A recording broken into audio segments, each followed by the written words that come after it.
Professor Muthaiah గారు ఇటు Madiga side నుండి, గద్దరన్న మాలల సైడ్ నుండి, ఉపకులాల సైడ్ నుండి ఇట్లా అందరి మేధావులతో దీన్ని ఎట్లా పరిష్కరించుకుందాం వర్గీకరణ అంశాన్ని అని చెప్పేసి నేను ఆ రోజు సమావేశం ఏర్పాటు చేయడం జరిగింది. అటు మాల సంఘాలు ఇటు మాదిగ సంఘాలు వచ్చి ఇద్దరు వచ్చి కొట్లాడుకొని చివరికి నా తలకాయ బలగొట్టారు, ఇది పరిష్కారం కావద్దని. అదంతా మరి మీడియాలో చూసి ఉంటారు మీరంతా కూడా. ఇప్పటికి కూడా ఇది పరిష్కారం కావద్దనే మాదిగ సంఘాలు మాల సంఘాలు కోరుకుంటున్నాయి.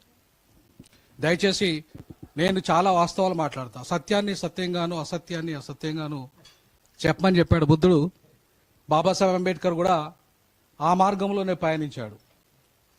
సో కాబట్టి నేను బాబాసాహెబ్ అంబేద్కర్ వారసునిగా చెప్తున్నాను, సత్యాన్ని సత్యంగానే చెప్తా, అసత్యాన్ని అసత్యంగానే చెప్తా. దీన్ని మేధావులు అనే వాళ్ళు ఒప్పుకోవాల్సిన అవసరం ఉంటుంది. ఎందుకంటే మేధావులు దిశానిర్దేశాన్ని ఇవ్వాలా. ఏ ఉద్యమం అయినా పక్కదారి పడుతుందంటే అది మేధావుల వైఫల్యమే కారణం. బాబాసాహెబ్ అంబేద్కర్ చెప్పాడు, స్పష్టంగా చెప్పాడు, ఏ ఉద్యమైనా పక్కదారి పడుతుందంటే అది పరిష్కరించబడతలేదంటే దానికి కారణం ఏంటంటే మేధావుల వైఫల్యమే కారణం. ఇవాళ 30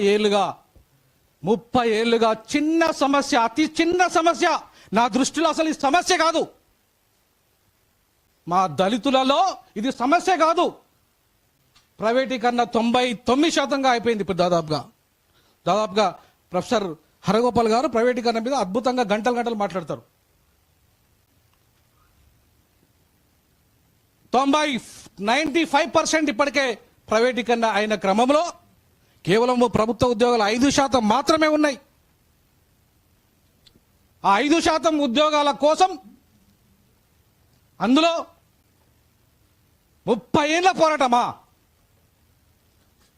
ఒకవేళ వర్గీకరణ అయితే గీతే మాదిగలకు వచ్చే అదనపు ఉద్యోగాలు ఒక 3000. ఏ లెక్కలన్నా తీసుకోండి మీరు. జస్టిస్ రామచంద్రరావు కమిషన్ రిపోర్ట్ ఒక తప్పుల తడక. నేను ఛాలెంజ్ విసురుతున్నా ఈ సందర్భంగా ఒక మాదిగా ప్రొఫెసర్గా.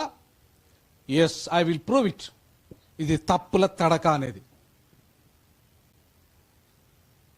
ఎందుకు తప్పుల తడక అంటున్నా నేను అంటే, మూలాలకు వెళ్లకుండా పరిష్కారాన్ని ఇస్తుంది, రూట్స్లోకి వెళ్లకుండా జడ్జిమెంట్ కూడా ఇచ్చింది. ఇవాళ నేను సుప్రీంకోర్టును కూడా తప్పుపడదలుచుకున్న ఈ సందర్భంగా 100కు 200% దళితునిగా జస్టిస్ గవాయిని తప్పుపడుతున్నా. నువ్వు కాబోయే ఈ దేశ చీఫ్ జస్టిస్ ఆఫ్ ఇండియా కావచ్చుగాక, నాకేం భయం లేదు. నేను ఒక లా ప్రొఫెసర్గా ఒక బాబాసాహెబ్ అంబేద్కర్ కంటే ఎక్కువ కాదు. నువ్వు ఆకాశం నుండి ఊడుపడలే Gavai. You are also an untouchable. అది మాత్రం గుర్తుపెట్టుకో. నువ్వు నీ 35 మంది గ్రూపులో నువ్వు అన్టచబుల్వే. నీ జడ్జెస్లలో నువ్వు అన్టచబుల్వే. గుర్తుపెట్టుకో జస్టిస్ గవాయ్ గారు. నువ్వు ఎస్, దళిత్ జడ్జి అనే పేపర్లు కూడా రాసినాయి, గుర్తుపెట్టుకో. రేపు నువ్వు రిటైర్మెంట్ అయిన తర్వాత నీ బొందలగడ్డ ఎక్కడ ఉంటుంది అంటే అంటరాని కులాల బొందలగడ్డలోనే ఉంటుంది. ఈ బ్రాహ్మణుల బొందలగడ్డ పక్కన ఉండదు. వినోద్ కుమార్ బొందలగడ్డ ప్రొఫెసర్ హరగోపాల్ బాపైన పక్కన ఉండదు. ఉంటుందా చెప్పండి?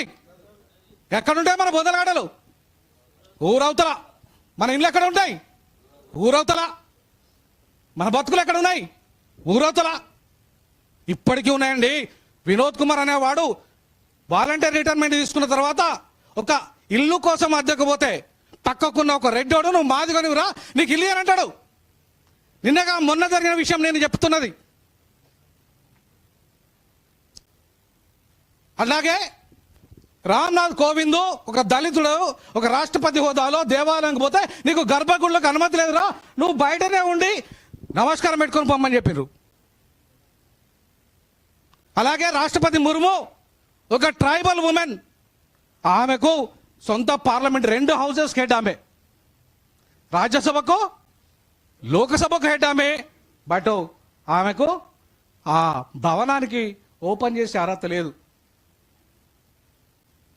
అరే మా బతుకులు ఇంకా ఏ హోదాలో ఉన్నా వీఆర్ అన్టచబుల్స్. మేము అంటరాని వాళ్ళమే. ఇంకా ఈ సమాజం మమ్మల్ని అంటరాని వాళ్ళ చూసింది. మేము చివరికి శూద్రులం కాదు, మేము వర్ణ వ్యవస్థలో భాగస్వామ్యం లేము. We are not at all part of in the varnashrama dharma are వర్ణాశ్రమ పార్ట్. అట్లాంటి మేము ఇవాళ హోమోజీనియస్ కాదట. అరే లక్షల కోట్లుండని, వేల కోట్లుండని వివేక్ వెంకటస్వామి తండ్రి అలాగే పివి నరసింహరావు ఇద్దరు ఒక టెంపుల్ పోయారు. దాని పేరు ఏదో ఉంది, ఒరిస్సాలో ఉంటుంది, జగన్నాథ్ టెంపుల్. జగన్నాథ్ టెంపుల్ పోతే పివి నరసింహరావు గర్భగుడిలోకి ఎంట్రీ అయ్యాడు. మా కేంద్ర మంత్రి గారు గర్భగుడిలో బయట నుండే గేట్ అవుతుండే దండ పెట్టుకున్నాడు. పివి నరసింహరావు గారికి ఆయనకు డబ్బులు మావాడి దగ్గర ఉన్న మాకున్నంత డబ్బులు ఆయన దగ్గర లేవు. అయినా కూడా మేము ఎక్కడున్నాం? ఊరవతలనే ఉన్నాం. గర్భగుడి గేట్ లోపలికే రాలే మేము. మరి మాకెంత డబ్బులున్నా మేము ఇలా మిగతా వాళ్ళతో సమానమా? మిగతా వాళ్ళతో సమానమా? ఇలా దోపిడీ దోపిడీ అని మాట్లాడుతున్న మా నాయకుడు, అరే ఈ దేశాన్ని దోపిడీ చేసింది బాపరాలు భయ్. వాళ్ళ జనాభా ఎంత? వాళ్ళ జనాభా ఎంత? 3% జనాభా లేని బ్రాహ్మణుల వాళ్ళు ఎన్ని రేషియోలు ఉన్నారు, ఎంత రేషియోలు ఉన్నారు ఇలా హరగోపాల్ గారు చెప్తారు తన ప్రసంగంలో. ఎందుకంటే తన సామాజిక వర్గమే కాబట్టి ఆ సామాజిక వర్గము ఇవాళ ఎన్ని రకాలుగా ఈ దేశాన్ని దోపిడీ చేసింది. ఇవాళ అదే జ్యుడిషియరీలో గవాయ్ గారు చెప్పాలి నాకు.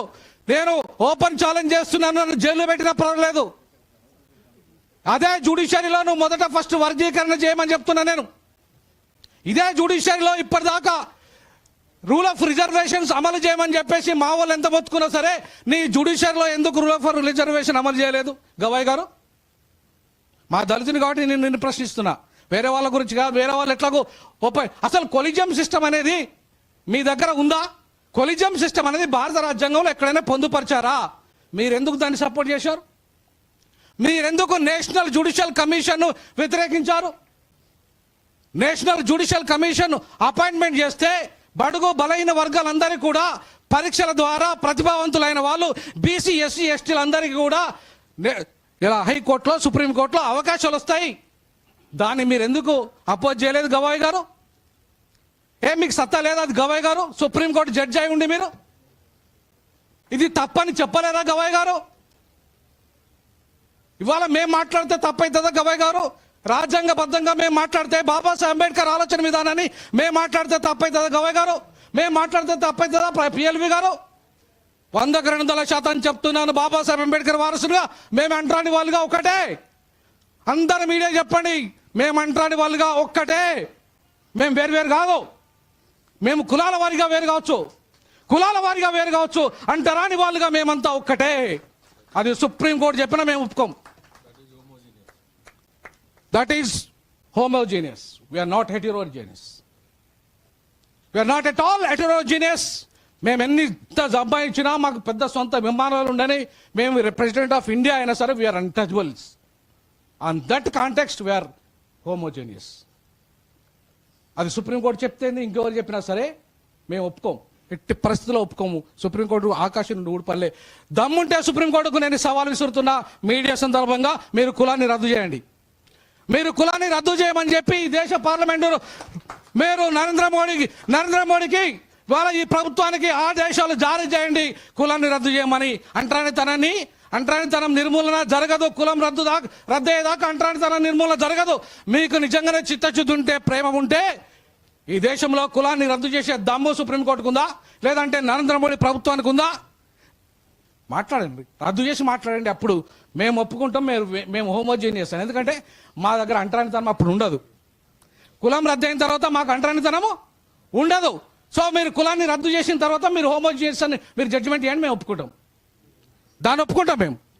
మేము అరగోపాల్ సార్ మేము ఒప్పుకుంటాం అప్పుడు. కానీ అప్పటిదాకా మాత్రం ఈ దేశంలో మేము హోమోజీనియసే ఫస్ట్ ప్రిన్సిపల్. ఇక రెండో పాయింట్ విషయానికి వస్తే, అసలైన మూలాలు చెప్పదలుచుకున్నా నేను. ఇది ఆంధ్రప్రదేశ్ ఉమ్మడి రిజర్వేషన్ల వర్గీకరణ సమస్య. This is not a national issue. ఇదేంటిది? ఆంధ్రప్రదేశ్ ఉమ్మడి రిజర్వేషన్ల వర్గీకరణ పోరాటం స్టార్ట్ అయింది. ఎక్కడ? ఆంధ్రాలో, ఈదుముడి గ్రామంలో. మా తెలంగాణలో కాదు ఇష్యూ. మా తెలంగాణ పోరాటం కాదు ఇది ఆంధ్ర పోరాటం. అది కూడా ఉమ్మడి ఆంధ్రప్రదేశ్ రిజర్వేషన్ల వర్గీకరణ సమస్య. సో అది ఎప్పుడు స్టార్ట్ అయింది? 94లో స్టార్ట్ అయింది. 94లో స్టార్ట్ అయిన తర్వాత 2004లో వర్గీకరణ చట్టము చేసే అధికారము, అంటే ఏబిసిడి చేసే అధికారము రాష్ట్రాలకు లేదు, అది కేంద్ర ప్రభుత్వానికి మాత్రమే ఉంది అని చెప్పేసి ఈ చిన్న కేసులో స్పష్టంగా జడ్జిమెంట్ ఇవ్వడం జరిగింది. ఎందుకు? వాళ్ళు ఆ చట్టంలో 341 సవరించమని చెప్పేసి వాళ్ళు ప్రతిపాదన చేశారు. ఈవెన్ ఆర్డినెన్స్ కూడా పంపడం జరిగింది 341 సవరణ చేయమని. జస్టిస్ ఉషా మెహ్రా కమిషన్ కూడా 341 సవరించండి అని చెప్పేసి ఆమె కూడా రిపోర్టు ఇచ్చింది. 341కి ఏం సంబంధం అండి? ఉమ్మడి ఆంధ్రప్రదేశ్ సమస్యకు 341కి ఏం సంబంధం? ఉమ్మడి ఆంధ్రప్రదేశ్ సమస్యకు 341తో సంబంధం లేదని 2004లో నేను ఆర్టికల్ రాశాను ఆంధ్రజ్యోతిలో. సుప్రీంకోర్టు జడ్జిమెంట్ వచ్చిన తర్వాత ఇది కేవలం కుల సమస్య కాదు, ఇది ప్రాంతీయ సమస్య. ఇది కేవలము కుల సమస్య కాదు, ఇది ప్రాంతీయ సమస్య. ఈ సమస్యకు పరిష్కారం 341లో లేదు, 371Dలో ఉందని చెప్పేసి నేను ఆంధ్ర ప్రాంతము, తెలంగాణ ప్రాంతము, రాయలసీమ ప్రాంతంలో మాల మాదిగ ఉపకులాల జనాభా ఎంత ఉంది, బెనిఫిట్ అయిన వాళ్ళు ఎంతమంది, జస్టిస్ రామచంద్రరావు కమిషన్ రిపోర్ట్ ప్రకారంగా ఇది మాల మాదిగల, ఆంధ్ర మాల మాదిగల సమస్య, ఇది మా తెలంగాణ మాల మాదిగల సమస్య కాదు. ఎందుకంటే మా తెలంగాణలో నుండి ఒక ఐఏఎస్ లేడు, నా ఐపీఎస్ లేడు, నా ఆఫీసర్లు ఎవరు లేరు, మా సమస్య కాదు ఇది. కాబట్టి మా సమస్యకి, ఈ సమస్యకు పరిష్కారం 371Dలో ఉంది, నాట్ 341. 341కు ఇది సంబంధం లేని విషయం. విద్యా ఉద్యోగ రంగాల్లో 371D ప్రకారంగా ఎట్లయితే ఆంధ్ర, తెలంగాణ, రాయలసీమ ప్రాంతాల్లో వెనుకబడ్డ వాళ్ళు ఉన్నారో వాళ్ళందరికీ ఎట్లయితే మీరు 1973 నుండి అమలు చేస్తున్న సిస్టమ్ ఏదైతే ఉందో 371D ఏదైతే ఉందో మాకు వర్తిస్తుంది. మా సమస్య కూడా అక్కడే పరిష్కారం ఉంది. ఇది 30 ఏళ్ళు సాగే పోరాటం కాదు, 3 రోజుల్లో అయిపోయే పోరాటం ఇది.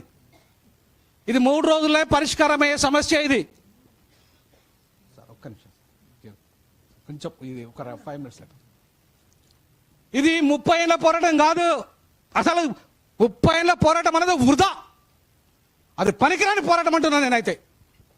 30 ఏళ్ళు చేస్తారండి ఎవడన్నా 3000 ఉద్యోగాల కోసం? ఇదేమన్నా బుద్ధి కల పనేనా? బుద్ధి ఉన్నాడు ఎవడన్నా 30 ఏళ్ళు చేస్తాడా? 2,50,000 బ్యాక్లాగ్ పోస్టులు ఉన్నాయని కిరణ్ కుమార్ రెడ్డి చెప్తే, అసెంబ్లీ సాక్షి చెప్తే అవేమైనా తెలియదు. బ్యాక్లాగ్ పోస్టులు రాష్ట్ర విభజన తర్వాత ఏమైనాయి? ఎవరు అడిగినరు? ఏ మాల సంఘం అడిగింది? ఏ మాదిగ సంఘం అడిగింది? 30 ఏళ్ళుగా లక్షల కోట్ల రూపాయలు బడ్జెట్ సప్లాని నిధులు ఏమైనా ఎవరు అడిగినరు? అడిగినరా? భూమి 3 ఎకరాలు భూమి ఇస్తాన్న కేసీఆర్ ఎన్ని ఎకరాలు ఇచ్చిండు అడిగినరా? అరే బడ్జెట్లో వాటా ఇస్తాన్న కేసీఆర్ ఎంత బడ్జెట్ వాటా ఇచ్చిండు అడిగినరా? ఇవన్నీ అక్కర్లేదు. లక్షల కోట్ల రూపాయల విషయాలు అవసరం, లక్షల బ్యాక్లాగ్ పోస్టుల గురించి అక్కర్లేదు. అరే నువ్వు మాలని దొంగ, మాదిగొడ దొంగ, మాలోడు దొంగ, మాదిగొడ దొంగ. అరే ఎవరు దొంగ కాదు భయ్, ఆ రెడ్డోడు దొంగ. నిన్ను పరిపాలించిన రెడ్డోడు దొంగ ఉమ్మడి ఆంధ్రప్రదేశ్లో. నిన్ను పరిపాలించిన కమ్మోడు దొంగ, నిన్ను పరిపాలించిన వెలమోడు దొంగ. నువ్వు కాదు భయ్, మాలోడు దొంగ కాదు. మాలోడు ఎక్కడ పరిపాలకుడుగా ఉన్నాడు? ఎట్లా దొంగ అవుతాడు? ఎవడు సరిచేయాలి? దీన్ని పరిపాలకుడు సరిచేయాలనా, మాలోడు సరిచేయాలనా? ఈ సమస్య ఎవరు పరిష్కారం చేయాలా? రాజ్యం చేయాలా లేకపోతే మాలలు చేయాలా? ఎవరు చేయాలి దీన్ని? రాజ్యం చేయాల్సిన పనిని రాజ్యం మీద మాట్లాడకుండా నువ్వు మాలల్ని ఎక్కుపెట్టడం, నీ తోటి అంటరాని వాళ్ళను అవమానపరచడం, ఇది ఎంతవరకు న్యాయబద్ధమో, ఎంతవరకు చట్టబద్ధమో, ఎట్లాంటి లీగల్ మ్యాటరో మరి ఒక న్యాయ కోవిదులైన వాళ్ళు లేదా ప్రొఫెసర్లు అంతా కూడా చెప్పాలి. ఇది ఎట్లా ధర్మబద్ధమైన పోరాటమో, ఇది న్యాయబద్ధమైన పోరాటమో చెప్పాలి. ఒక అంటరాని వాడిని తిట్టుకుంటా ఉంటే మజా చేస్తున్న అగ్రకుల మేధావులు, బీసీ మేధావులు, అరే మమ్మల్ని బీసీలే ఊర్లలో ఇవాళ మొత్తం SC/STలు అణిచివేసిన చరిత్ర బీసీలది. నేను PhD SC/ST అట్రాసిటీ యాక్ట్ మీద చేశాను. అగ్రకులాలు మా మీద 10% చేస్తే 90% అట్రాసిటీ చేసింది బీసీలు. ఏ బీసీకి దళితుల గురించి మాట్లాడే నైతిక అర్హత లేదని చెప్తున్నా ఈ సందర్భంగా. ఏం మీరు మాట్లాడతారా మా గురించి? మీరా మాకు నిధులు చెప్పేది? మమ్మల్ని అణిచివేస్తున్నా మీరు, మమ్మల్ని అంటరాని వారిగా చూస్తున్నా మీరు మా గురించి నిధులు చెప్పడానికి రావడానికి సిద్ధమైందా? ఛాలెంజ్ చేసి చెప్తున్నాను, ఇక్కడ బీసీ మేధావులు కూడా ఉన్నారు. అట్రాసిటీ యాక్ట్ ఇవాళ రెడ్లో వెనుక ఉండొచ్చు కాక, కమ్మోలు వెనుక ఉండొచ్చు కాక, అప్రకాష్ ఉండొచ్చు కాక, బట్ మా మీద అత్యాచారాలు చేస్తుంది, మమ్మల్ని గుళ్ళోకి రానివ్వకుంది ఎక్కువ శాతం బీసీలే. ఆ వాస్తవాలను కూడా ఒప్పుకోవాల్సి తీరాలని చెప్పేసి ఈ సందర్భంగా నేను తెలియజేస్తా ఉన్నా బీసీ మేధావులకి. ఆ వాస్తవాలను ఒప్పుకోవాలని చెప్పేసి నేను అగ్రకుల మేధావులను కూడా విజ్ఞప్తి చేస్తా ఉన్నాను. మా జాతి వేల సంవత్సరాలుగా అంటాని వాళ్ళుగా అధికారానికి అన్నిటికీ దూరమైన, అక్షరానికి దూరమైన, ఆత్మగౌరవానికి దూరమైన వేల సంవత్సరాలుగా దుర్మార్గంగా మమ్మల్ని అణిచివేసిండ్రు వేల సంవత్సరాలుగా. ఇప్పుడిప్పుడే బాబాసాహెబ్ అంబేద్కర్ వచ్చిన తర్వాత, రాజ్యాంగంలో అకాస్త రిజర్వేషన్లు పొందుపరిచిన తర్వాత 1950 నుండి మాత్రమే మిమ్మల్ని మనుషులుగా చూడబడ్డం. మాకు చదువుకునే హక్కు వచ్చింది, మాకు ఉద్యోగం సంపాదించే హక్కు వచ్చింది.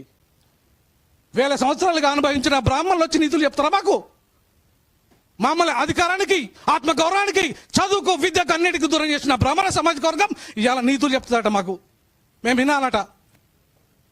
అరే క్షమించండి బాయ్, తప్పు మీది. ఇవాళ మేము ఇట్లా కావడానికి కారణం ఈ బ్రాహ్మణ సమాజం, ఈ అగ్రవర్ణ సమాజం, ఈ ఆధిపత్య వర్గాలు, దోపిడీ కులాలు, వాళ్ళ దమన నీతి. ఈ సమస్యను పరిష్కరించకపోవడం కూడా వాళ్ళదే తప్పు.